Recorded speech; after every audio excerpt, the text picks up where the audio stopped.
Thank you, Steve. Hi, this is Ellen Koskoff, This and John Fetter. hi. We're going to talk for the next hour or so, or a little bit of time, about diversity issues in music, specifically centered on the orchestra world, of which you know a lot. In any case, we're going to treat this as a sort of seminar where we talk through certain issues. We have a set of slides to show you that we will walk you through and raise certain issues that you might not have thought about, or hopefully you have thought about at some point in your life. And then at the end, we'll end with a set of questions that we've posed along the way in thinking about these issues, and we'll ask you to participate with us and to join us in a discussion of some of these issues in general. So we'd like to begin by displaying three separate pictures that show an interesting demographic. This is a picture of an American Metropolitan Orchestra. You may know which orchestra. It's fairly hidden unless you know the hall and the conductor or some of the members of the ensemble. John, would you like to talk about this? So one of the questions, you've all had this experience, whether you've sat in an orchestra, whether you've gone to see a major metropolitan orchestra, or maybe even some smaller orchestras where you look on stage and you just have the experience of discovering what's in front of you as far as the represented groups.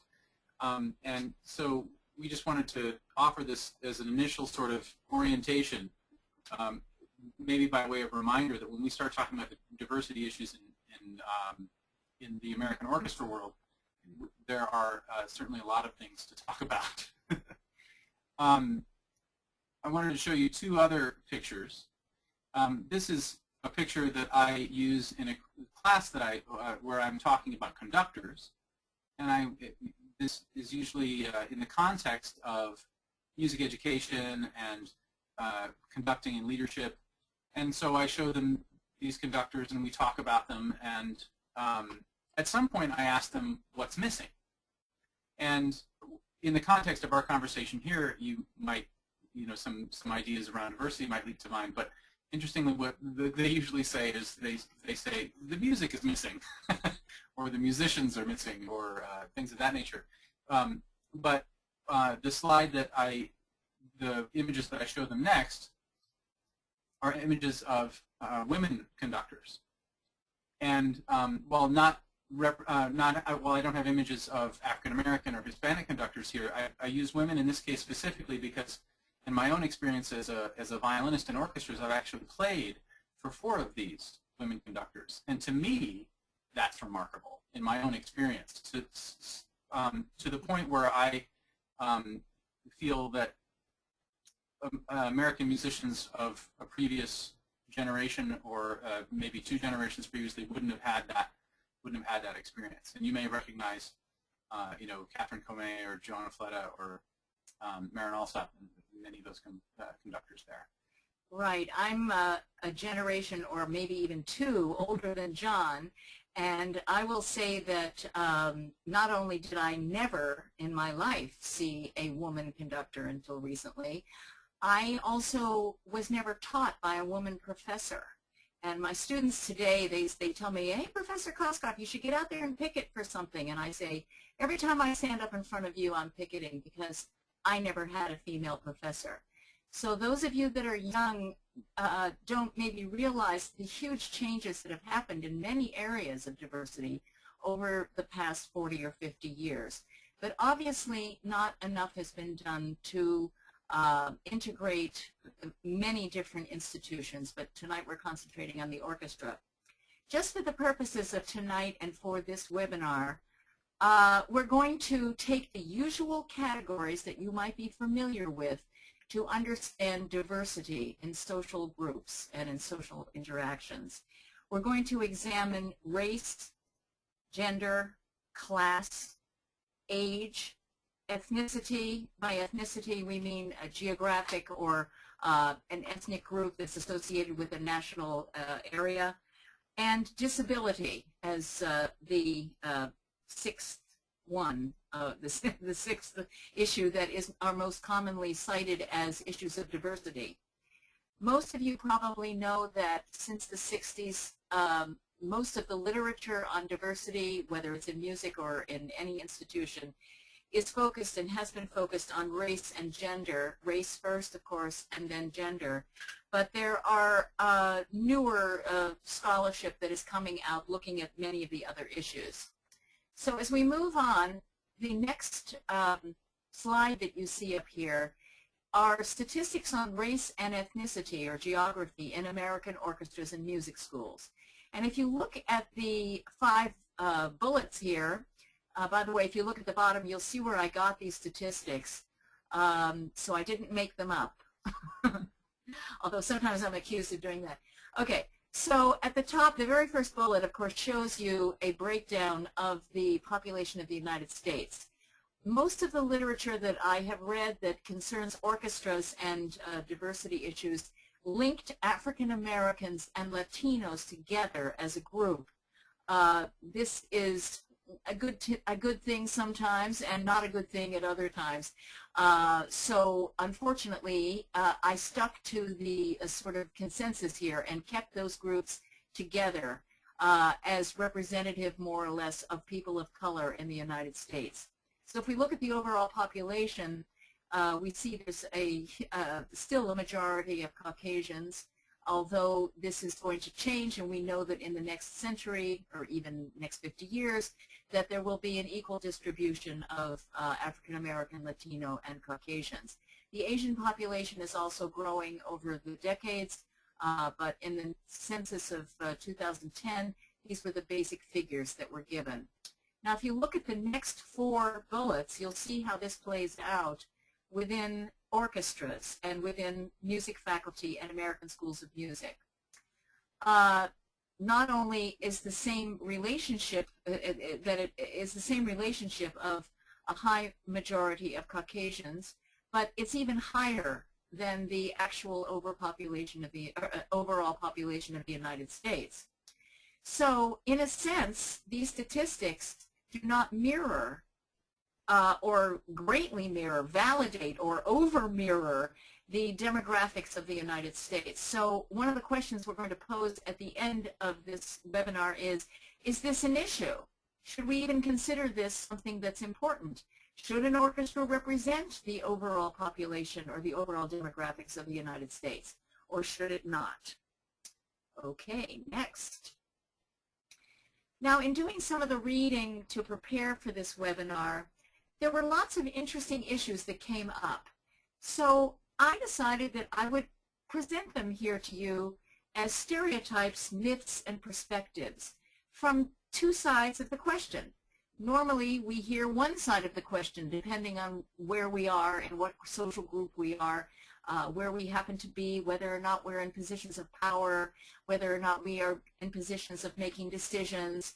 So I thought I'd isolate some of the issues here that came up in the reading and ask you out there who are listening, are these stereotypes, perspectives, and myths true or false? We'll go through the one side and the second side, the other side will be the next slide. But I just want to caution you, I'm an ethnomusicologist and I study a lot about people's cultural beliefs. And although in the West and in English we use the word myth and we tend to put myths down as completely not true, myths are myths because they do have elements of truth in them.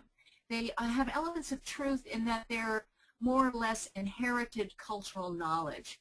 We may have learned certain things about ourselves and others through our families, through our early communities, and although we may as adults realize these things are not absolutely true, we still may carry around unconsciously often stereotypes and myths that we don't even realize we have until we are confronted with the issue of difference or diversity. So I'm not going to read from the slide because you can read and you can see it. But I do want to call attention to the first one and the fourth one because these seem to be interesting issues. Would you say out there that orchestras are uninviting, intimidating, unfriendly, scary places to underrepresented groups? Is walking into a concert hall an act of courage for many people? Is there something intimidating about an orchestra hall? What is the issue there? Is this a true statement or not? And the very last question is interesting also, in that it calls into question the idea of ownership of music. Is it necessarily true that people of color will like jazz or perform jazz? Is it especially true that Caucasians will like classical music or country and Western music? In other words, do we not only associate different social, racial, gendered groups with certain kinds of musics because we've learned that that's a correct association, or is it true that this is the way the demographics play out? Sometimes I play a game with my students at the beginning of a semester, and I avoid the racial gendered things because people tend to get very defensive when those questions pop up. But I ask them, since I'm already much older than they are, I say, okay, what's old people's music? Is there such a thing as old people's music? And of course they laugh and they say something like Lawrence Welk, and one time they said the Beatles, which really freaked me out since that was my music when I was your age. In any case, we do have stereotypes about what certain social groups choose as their music. So I wondered if you held them and if you were courageous enough to tell us about it, and if you think this is true or false. Okay, the next slide shows you other kinds of issues that come from the other side being the side that is mostly invested in, let's say, orchestral music, and the side that, in a sense, makes decisions, the power side, the side that is administrative, the side that makes decisions on hiring, the side that teaches you, like me, professors, administrators. And although the most of the literature that I read is focused on race in this side, I put blanks here because literally these are bigger questions than just race. You can insert, as I say, any underrepresented group into the blank spaces. So to take number one, hiring a disabled person through programs like affirmative action will lower the standards of the orchestra. This is a common myth. You often hear this said when the subject of diversity comes up. The best player wins the audition. I love that one. We know that's true. Okay. In any case, read these through and write down your questions or ask them as we go along, or save them for the end to see whether or not you've heard some of these stereotypes and myths, or you believe some of these stereotypes and myths. In many cases, these are true, and in many cases, the best player does win the audition, and so forth. Let's see, 1, 2, 3. The fourth one is sort of an interesting one, and I thought we might focus on this. The most important cultural issue in the orchestra is conformity, not difference. Think about that. What is an orchestra? What kind of music do you play? Generally, you play music of the 19th, 18th century. Sometimes, if you're in a progressive orchestra, you might venture into the 20th century and into the 21st century. And I'm smiling right now. You might hear it in my voice because I know there are a lot of orchestras that really do want to program contemporary music and music of the 21st century, but it takes a lot of courage and effort to do that. And I know in my life when arrangements of the Beatles or when show tunes like West Side Story began to enter into the orchestral literature, there were lots of people who freaked out and stopped their subscriptions and got very angry, and a lot of things happened, a lot of discussions went on about this. So think about your own orchestra. Is it committed to holding on to the great masters of the past, or is it committed to changing the idea of what great music can be as it's performed within the symphony orchestra? So we will move on. John, why don't you take this?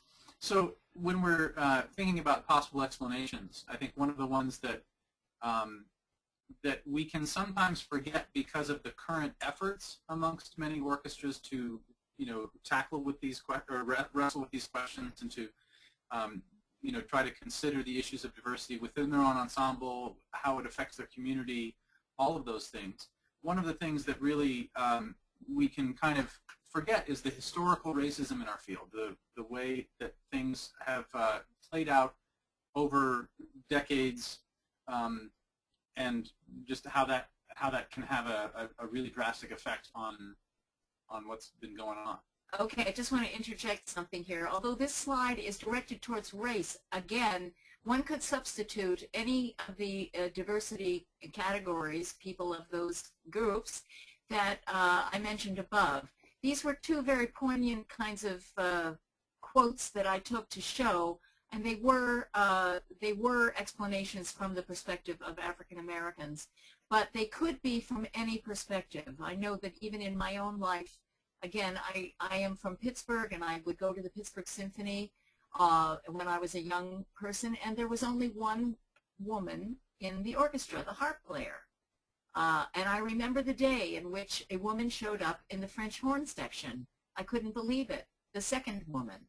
And that was it for the next 30 years. So these issues are current still, and they affect more than just racial groups.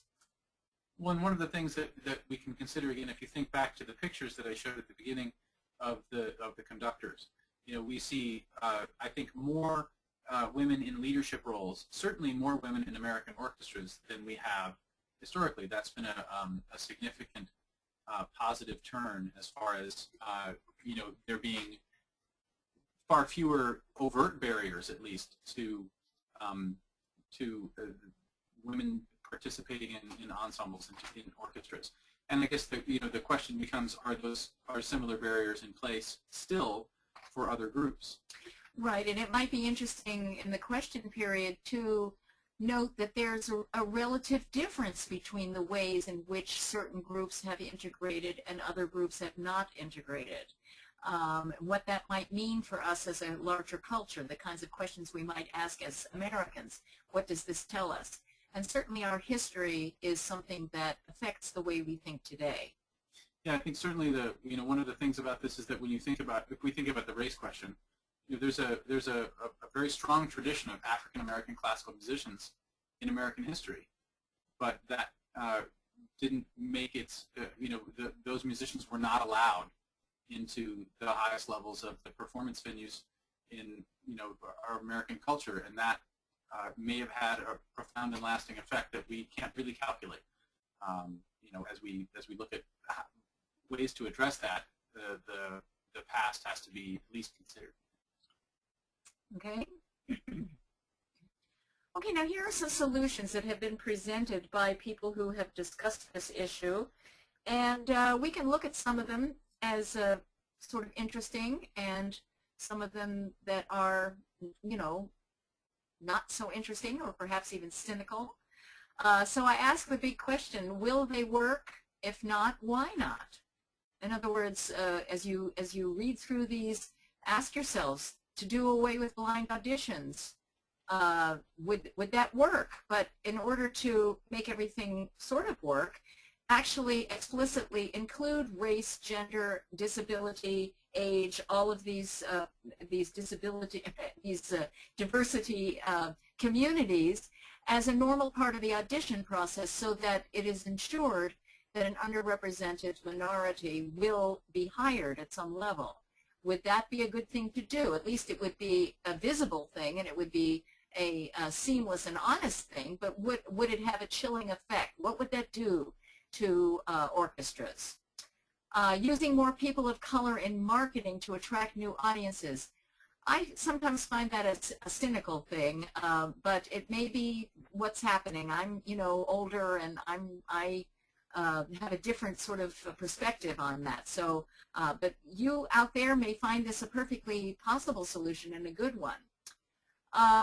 Number 4 down here was actually done. A database of minority orchestral musicians was formed by the Center for Black Music Research and many of the major orchestras in the country.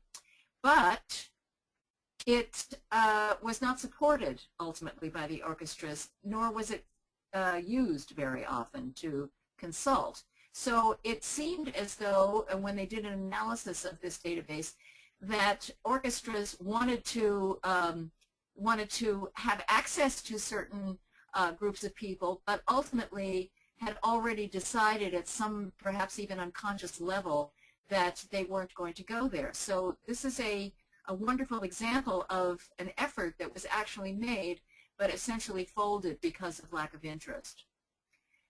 John knows a bit about the El Sistema model, and so I'd like him to talk about this. This is something that is being tried today that you may have heard of.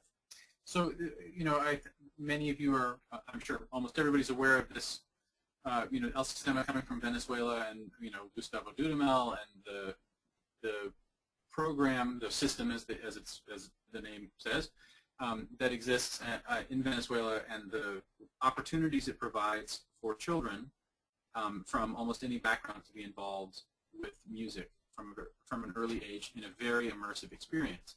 And of course, through the Abreu Fellows Program and Abreu's TED Prize, we've had a number of people from America going down and apprenticing in Venezuela and coming back and setting up these programs, making their own model in different communities.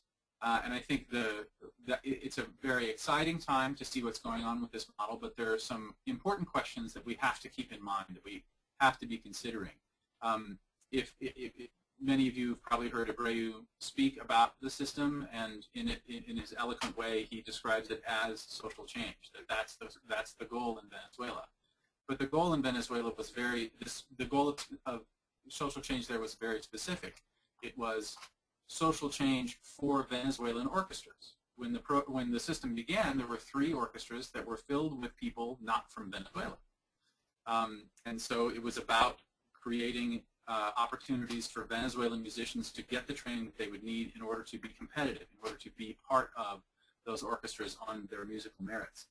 And so as we see this model being imported into the United States, the first question I have under the first bullet there is maybe a bit of an insidious one. I mean, I'm not trying to be harsh about it, but just trying to put it out there. Is this model in America, as it's implemented, always about social change, or is it sometimes about audience development? Or is it sometimes, just a project of reaching out? My hope certainly is that it's the first one, and that if there's an audience development interest there, it's just a background idea that yes, more people might be involved in this, and it might be more enjoyable, and then they might seek out opportunities to hear the great orchestras that might be in their own community. I think also just the motivators, building upon that, the motivators at each site. One of the things about the American version of this, as it's being imported here, is that we have many different cities, communities, sometimes orchestras, sometimes community organizations, community music schools, sometimes academic institutions or conservatories starting these different systems. And as they do that, what are the motivators in each of their individual sites? Unlike Venezuela, where it's under one large umbrella, and a government one in many ways at that. In this case, we're talking about people really interpreting things as they go on their own. So are they interested in social justice? Is that their primary motivator? Are they interested in saving music in some capacity? Is that their impetus, that they feel like that saving music means offering string instruction to poor children in their community? Or is it about saving culture? Do they have a high culture model that this is how they're going to bring that to them? Or do they feel that the opportunity to make music provides an open path to expression that's unique and might actually save a child, give a child a place of refuge in a way? So I think those of you who are out there who have some experience with this, it's always interesting to hear how these models are being developed. The implications of them we're just beginning to see, and I think it's an exciting time, but one we have to be aware of, we have to keep thinking about. Okay, this is a bibliography of the sources that I used, both of us used to compile this webinar. Some of them were quoted in the slides, some of them not. Some of them are extra additional bibliography. If you're interested in reading these, please do. They'll be posted on polyphonic.org for you to look at. But what we'd like to do now is to open up the webinar to you and to have you either type in or call in, or however you do, ask questions.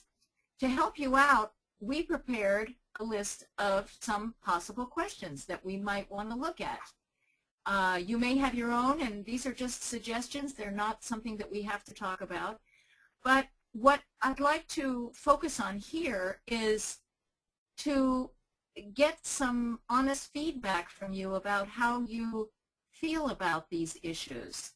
Do you think that the distribution of ethnicities, races, genders, etc. is concurrent with the contemporary demographics of the United States? Should it be? What do you think about this? That is the question I posed at the beginning. Does your audience look like your concerts? Sorry.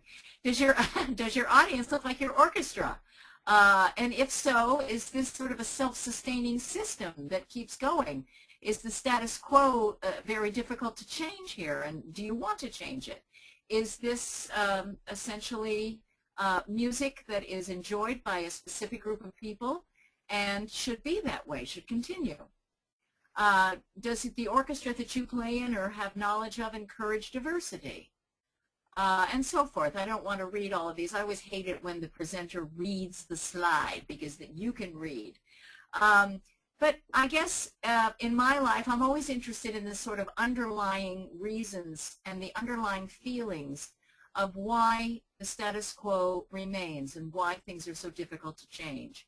So let's open it up to you to ask some questions of us, and we'll be as open as we can be. Steve? Great. I wanted to just remind people really quickly how to ask questions again.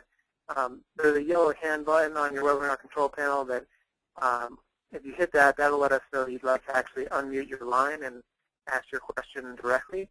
And if you'd prefer to just write a question in and have us sort of read it for you, there's a question box on that control panel. You can just type a question in there.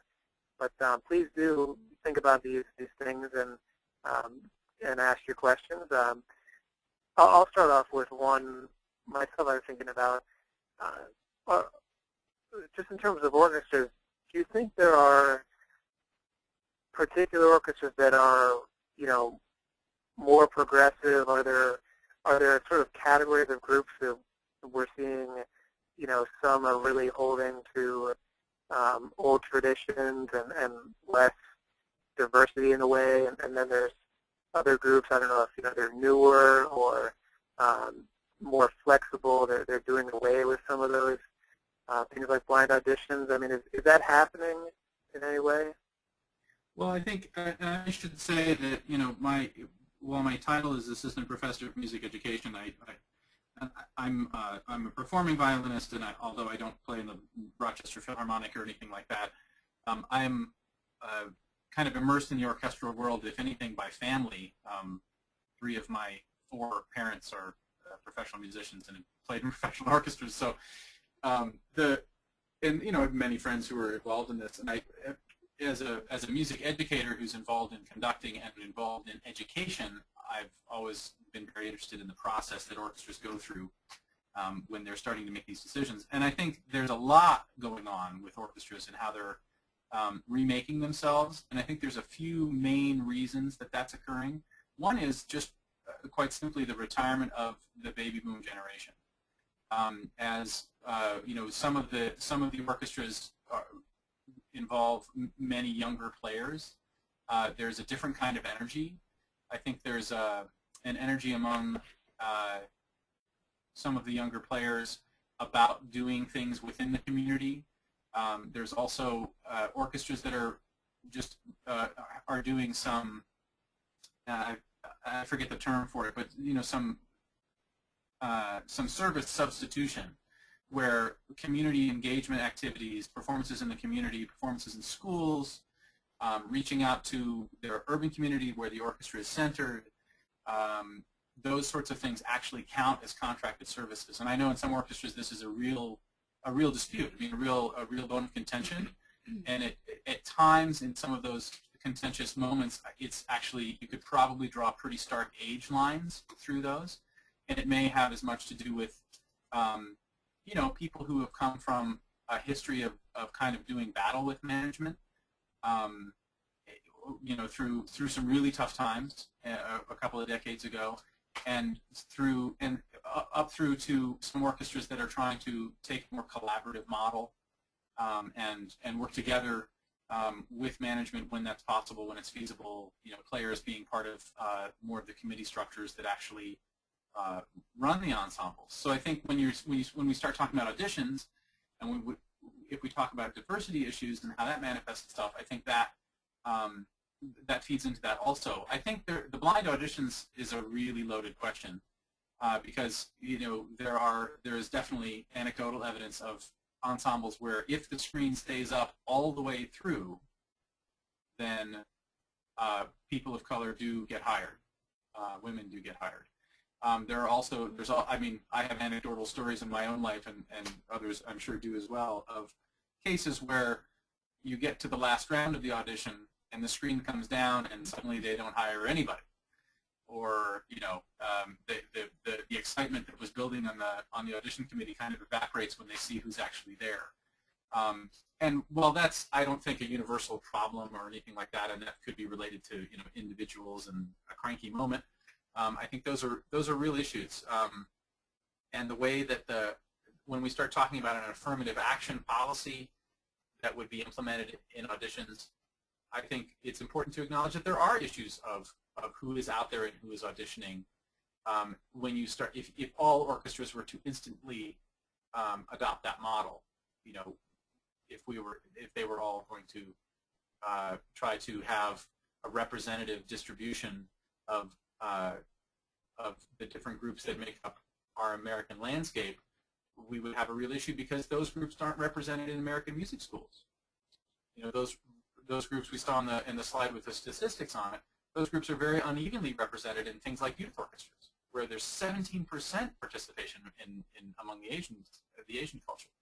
So I think there's some complexity there that we're only beginning to see the results of. But I think there are a lot of younger players in orchestras who are interested in tackling these issues in maybe new ways, and then certainly some wisdom in those orchestras that have seen some of this come by, and maybe wondering if they're going down a similar path again. So it's certainly an interesting question. Great. I have a question here for Ellen. I guess I guess it could be for either John or Ellen. But early on, when you were talking about the rise of women conductors, and Ellen talking about the Pittsburgh Symphony and one female player and then two female players, and since we're seeing that change a little bit now, is that, I mean, this is a tough question, but what do you think the reasoning for that is? Is it that there's, more women interested in the field, or is it just that they see that now there's a possibility that others have done it and broken through to be female conductors? Other things? What are your thoughts on that? Yeah, I think perhaps the most well, there may be two areas or two things that affected this, two major things. One is, of course, role modeling, that those two women in the Pittsburgh Symphony, I noticed that. I was 10 years old, and I noticed, and I don't know what I noticed when I was 10, but I remember thinking that was weird to see a woman playing the French horn. Now I believe there are more women playing the French horn than men today. in orchestras. But in any case, I think that that once one sees a once one understands something as strange or different, it becomes an issue. And I think many young women saw older women taking on positions that were not traditionally women's positions, such as the French horn player, and they became very strong role models. A lot of this was helped by the, I know I'm not supposed to say the word feminist because it's the new F word to the kids' generations, but the second wave of feminism, which the movement of feminism actually owes a tremendous amount to the civil rights movement that preceded it. Lots of laws were changed for both African Americans, people of color, and women that allowed more access to institutions such as orchestras. So we legally changed many of the laws that shut doors for people of underrepresented minorities, but we have not successfully changed attitudes and biases and feelings and the emotional aspects of these issues. And those take a much longer time to change. Just because you have a law that says something is illegal doesn't mean that it still won't happen or that there's a lot of anger. And so what has happened in the past 50 years or so for both, for all the groups that we've mentioned, is a lot of legal changes that have allowed for younger people that are just coming up now to see many more people than I did of minorities participating in music and other areas, but also inherited cultural biases that continue on. Part of this has to do with the issue of the status quo. Somehow it just doesn't seem right to see a woman conducting. For me, maybe it does to John, maybe it does to a 4-year-old who's in an orchestra. These things take generations to change, these ideas about what is considered right. So there are lots of reasons that can explain the rise of women and to some degree of African Americans, Latinos, and other underrepresented groups. But what I'm sort of interested in is certain groups made more progress. If you look at the pictures we showed and the statistics, we didn't break them down according to gender, but indeed, many of the people in that first slide were women. Many of them were Asian women. Many of the Asian women, most of them, were in the string department. So there's a whole sort of set of issues here that has to do not only with gender, but with ethnicity and age and other issues. So it's not an easy question to answer. Well, I think one of the things, if we talk about the conductor issue, in that first slide, or in the slide of the women conductors, I mentioned that I performed under 4 of them, and in the course of some of that experience, I interviewed some of them for some pre-concert lectures, and I asked one of them, who's young, she's just in her early 30s. I asked her if she had felt pressure and had felt this weight of being a woman and kind of venturing into this world, and I thought we were kind of delving into kind of dangerous territory in the context of pre-concert talk, and she just kind of shrugged and said not really, that she really hadn't felt much of anything. She'd always felt supported and had, she felt she'd had equal opportunity and hadn't had any trouble, and was really sort of, it was up to her to perform well, to do what she, to be prepared and to rehearse well and to relate to both the audience and the musicians and the community, so it was really on her skill set as a conductor and not on her gender. But then she remarked that she had attended I think a Conductors Guild conference, and at that conference had been invited to a meeting of women conductors, and then was told some stories that illuminated her life significantly and kind of placed her in a lineage that she hadn't been aware she was a part of. And I think that's a very interesting thing to me, that someone who really can be held up as a model of part of the progress in some of these issues of diversity really was not aware of that perspective, you know, for a whole host of reasons. And I think the other thing that's interesting is if you consider what Alan was saying about, you know, there was one woman in the Pittsburgh Symphony and then there was a second woman in the Pittsburgh Symphony. I don't think anybody would be shocked if they showed up to an orchestra concert at a major metropolitan orchestra and saw 50% of the stage, or 50% of the players on stage were women. I don't think anybody would be shocked. But if you showed up and you saw, let's say, 25% of the stage was African American, of the performers on stage, what would be that result? I mean, I think that's, you know, it's a very different perspective. We're still in that position where, you know, 1 or 2 or 3 African American performers on stage is unusual.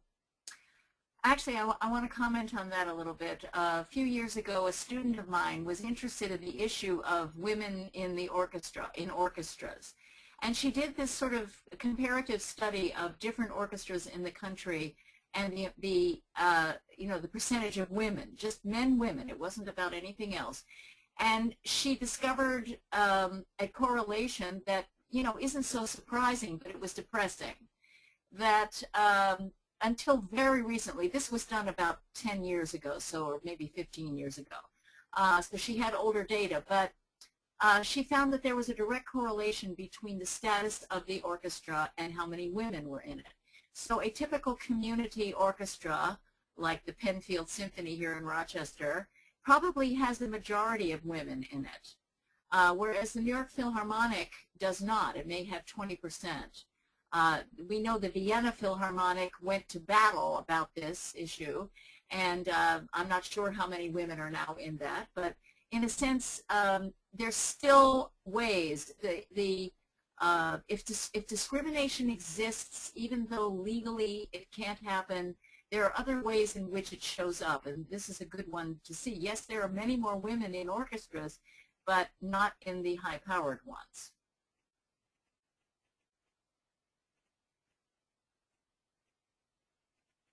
Great. Well, we have a couple questions coming in. Cool. Which actually are related to this topic, so it kind of bridges right through. And so I want to read a question that's come in and then actually say a question that I had, which is related to it. But so the question is, regarding diversity in concert audiences, how can orchestras or ensembles in general reach out to and attract a diverse community? And that question made me think of when you guys were talking about you know, orchestras going out and playing in, you know, an urban school or something, somewhere where they're not generally performing and they're doing some kind of outreach. And you mentioned the fact that, you know, their audience may be different demographic from them. You know, is that effective, do you think, you know, that you have maybe a less diverse orchestra or ensemble up on stage and then this very diverse audience? How is that audience looking at, you know, the performers and that environment? Yeah, this has been an issue of interest to me for a long time, the question of outreach. In many cases, it does work. In many cases, orchestras visiting schools can be an inspiration for students. We have a professor here who told me that he became a violist because he was in school and a group of musicians came to play and he fell in love with the viola. So this does happen. But I think ultimately it doesn't work altogether because there is no reciprocity in the process. It is almost like noblesse oblige. The symphony orchestra is going to the, you know, inner city, to the urban environment, to the whatever euphemism you want to say, but essentially it's going there to present itself to this audience that has perhaps no history or understanding or interest in it. Now, it can inspire students. I'm not saying that the music itself can't inspire students or the degree of work it takes to become a musician can inspire children too. But essentially, the problem is that the music of the people that are listening, the audience, is never understood as an equal music to what you're hearing in the orchestra.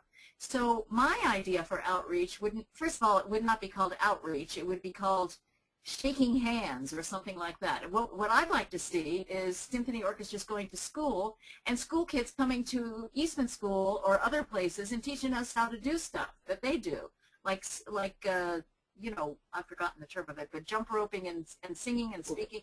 What? Double Dutch. Double Dutch, right. In other words, a sharing of musics in which all people have an invested interest in their music, and there's respect and collaboration between musicians, and that there's a way of being tolerant of different kinds of musics, whether they are orchestral musics or not.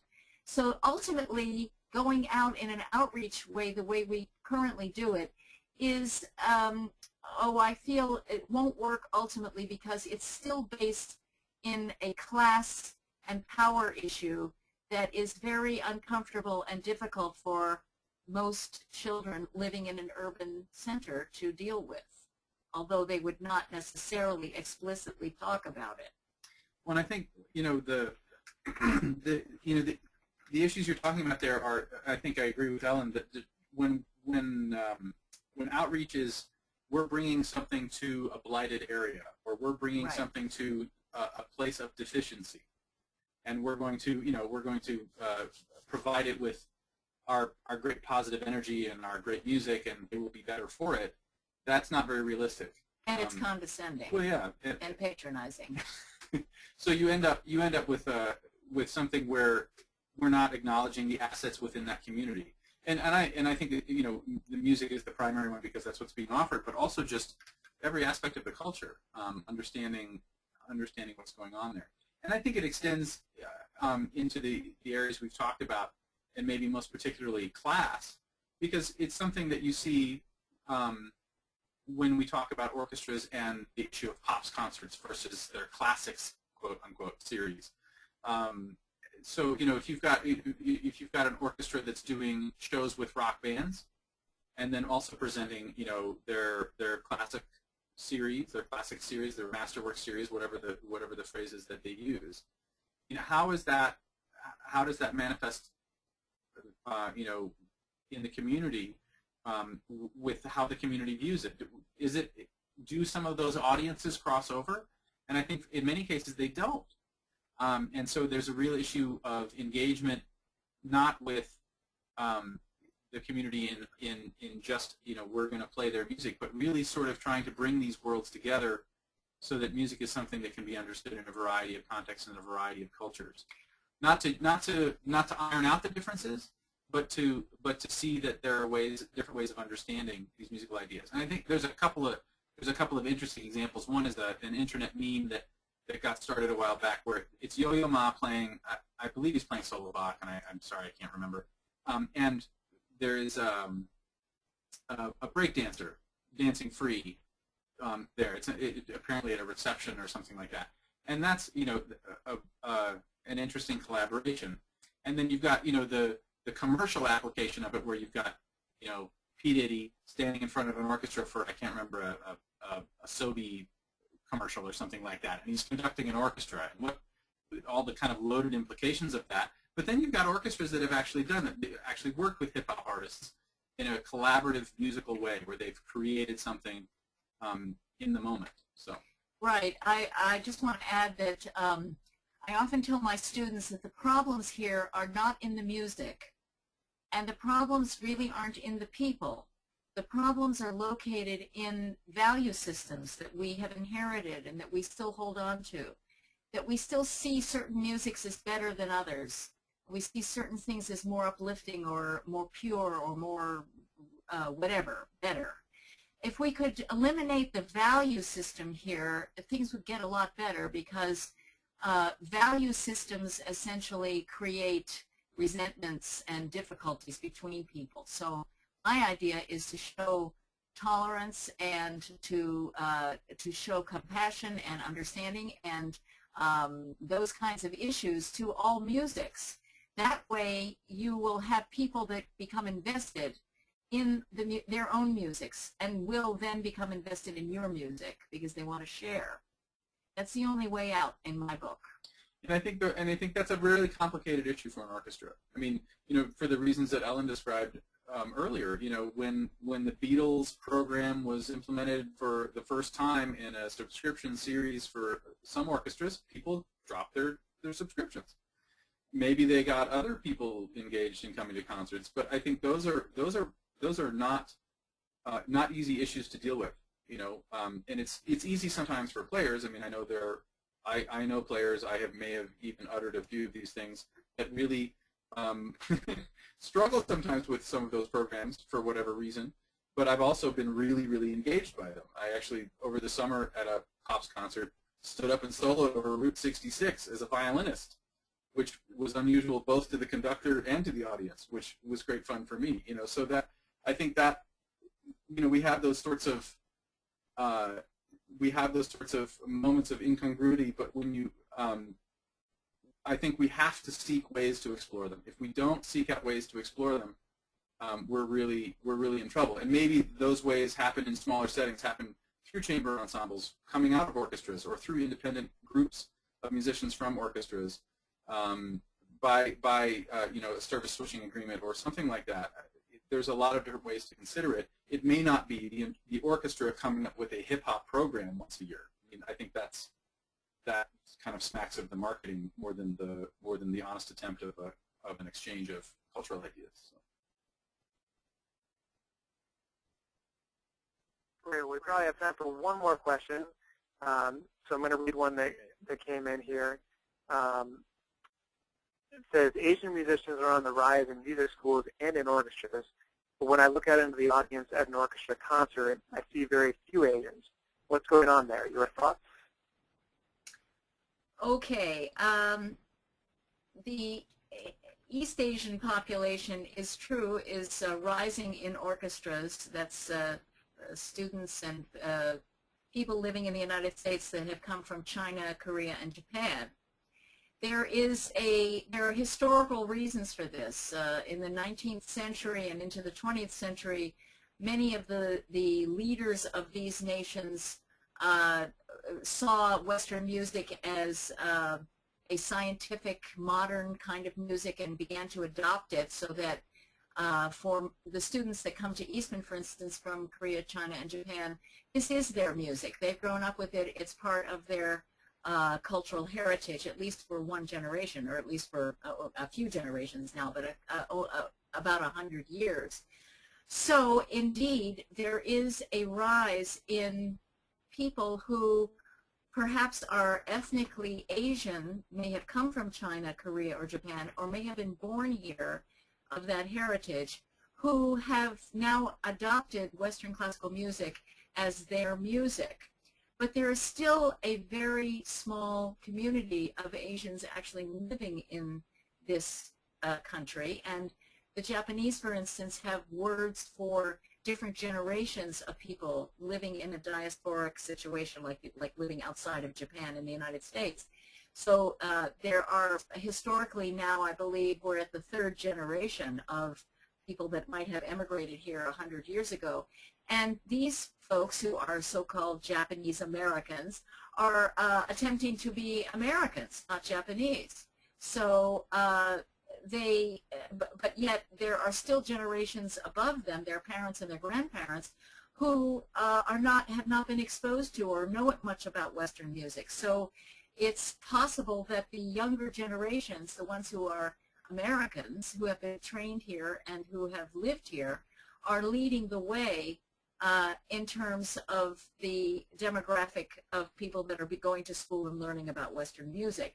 But this has been a process of about 100 years worth of training and understanding of Western music. So it's not a surprise to see the orchestras filling up with many East Asian students, and also not a surprise to understand why the audiences are not more Asian, although I suspect that will change also as this generation grows.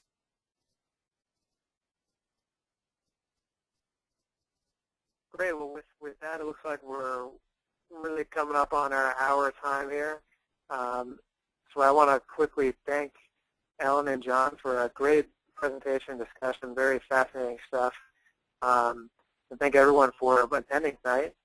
And again, just a reminder that these webinars are recorded and are available on the Polyphonic OnCampus website at polyphonic.org/OnCampus. John, Ellen, thanks so much for joining us tonight. Any last words you want to leave us with? Well, thank you for having us. We've enjoyed it too. And I hope those of you that are listening or that will be listening in the future will think about some of these issues and have some courage to try to implement change. Yeah, and I'd just like to say that I think it's you know, there are occasionally reasons and ideas floating around for people to be depressed about the state of orchestras and classical music, and I would just like to say I'm not one of those people. I'm excited for music in general, but also for classical music specifically, and for the orchestras and what the potential they have to offer music making opportunities or music listening opportunities and making you know, engagement opportunities for a long time. So I think it's an exciting time to be a part of this, and it's been great to be a part of this presentation.